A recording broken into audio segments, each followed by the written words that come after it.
নমস্কার। সমবেত মাতৃ অনুধ্যানে সকলকে স্বাগত জানাই। আমরা আলোচনা করছি কবি মানসে শ্রী শ্রী মা। কবি বনফুল তার প্রণাম কবিতার প্রথম স্তবকে শ্রী শ্রী মা শারদাকে স্নেহময়ী জননী হিসাবে দেখিয়েছেন। দ্বিতীয় স্তবকে শ্রী শ্রী মায়ের ঐশ্বর্য স্বরূপকে নির্মাণ করেছেন। তৃতীয় স্তবকে তাকে ভারতের পৌরাণিক নারীদের সঙ্গে মিশিয়ে দেখতে চেয়েছেন বনফুল। মায়ের মধ্যে কবি খুঁজে পেয়েছেন সম্পূর্ণতা, সীমা অসীমার বিরাট ক্ষুদ্রের মতো বৈপরীত্যকে মিশে যেতে দেখেছেন তার চরিত্রে। মায়ের চরিত্র মিলনের ঐক্যতান। তিনি সারদা দেবীকে সম্বোধন করেছেন শ্রীরামকৃষ্ণ সহধর্মিণী বলে। তিনি লিখেছেন, ওই শ্রীরামকৃষ্ণ সহধর্মিণী দেখেছি, তুমি আকাশ নও, তুমি ধরিত্রীও। শ্রীরামচন্দ্রের সীতা, পাবক পরিশুদ্ধা, জনক নন্দিনী বৈদেহী। সমাধিস্থ হয়ে আছেন তোমারই অন্তর পাতালের স্তব্ধ লোকে। শ্রীকৃষ্ণের রুক্মিণী, বিদর্ভরাজ দুহিতা, তেজস্বিনী সতী পতি বিরহে আত্মবিসর্জন করেছিলেন যে প্রদীপ্ত হুতাসনে। ইন্দ্রপ্রস্থের সেই হুতাসন তোমারই অন্তর্বন্যী, তোমারই অরণ্য গহনে তপস্বিনী সত্যভামা আজও কৃষ্ণ ধ্যানমগ্না। পুরাণ ও প্রাচীন লোককথার কিংবদন্তি দেবকল্প নারীদের সঙ্গে সারদা দেবীকে মিলিয়ে দেখালেন বনফুল।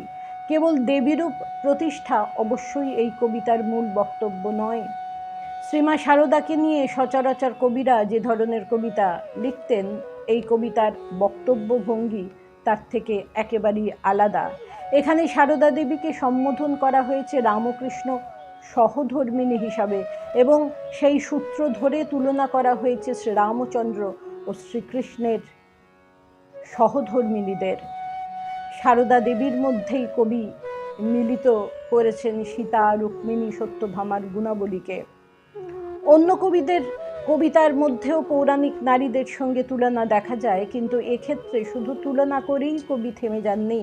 একই সঙ্গে প্রাচীন কিংবদন্তিকে বাস্তবের ভিত্তিভূমিকে দাঁড় করিয়ে বনফুল অতুলনীয় ভাবনার পরিচয় তুলে ধরেছেন। কবি প্রাচীন কিংবদন্তিকে বাস্তবের ভিত্তিভূমিকে দাঁড় করিয়ে তিনি অতুলনীয় ভাবনার পরিচয় তুলে ধরেছেন, কারণ তিনি দাঁড় করিয়েছেন সেই প্রাচীন কিংবদন্তিকে বাস্তবের ভিত্তিভূমিতে।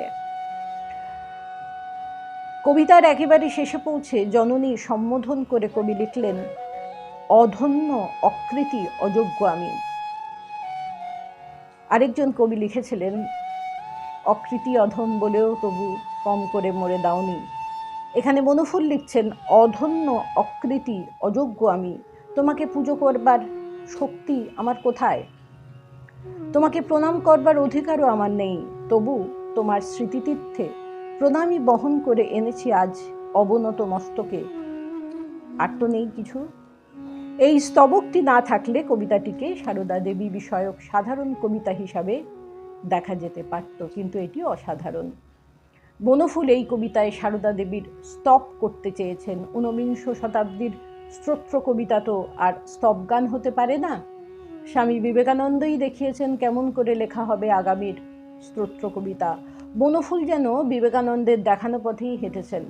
কবিতার মধ্যে গদ্য ছন্দের ব্যবহার, প্রত্যেক স্তবকে সারদা দেবীর জীবনের মূল ভাবের প্রকাশ কবিতাটিকে পাঠকের কাছে মনোজ্ঞ করে তুলেছে। কবি বনফুল এবং ভক্ত বনফুল এখানে একাকার হয়ে গেছেন।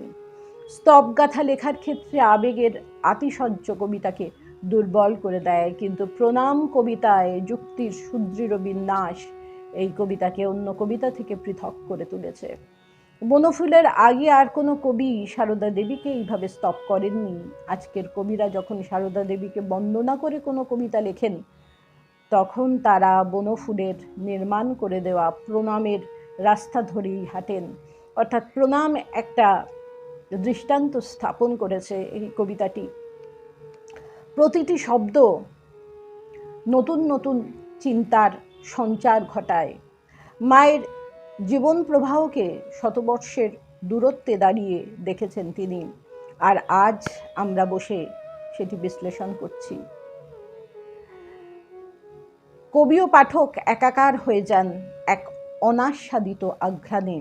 অপ্রাপ্তির হাহাকার থেকে জন্ম নেওয়া ভাবনায় পূর্ণতা পায় গভীর প্রশান্তিতে।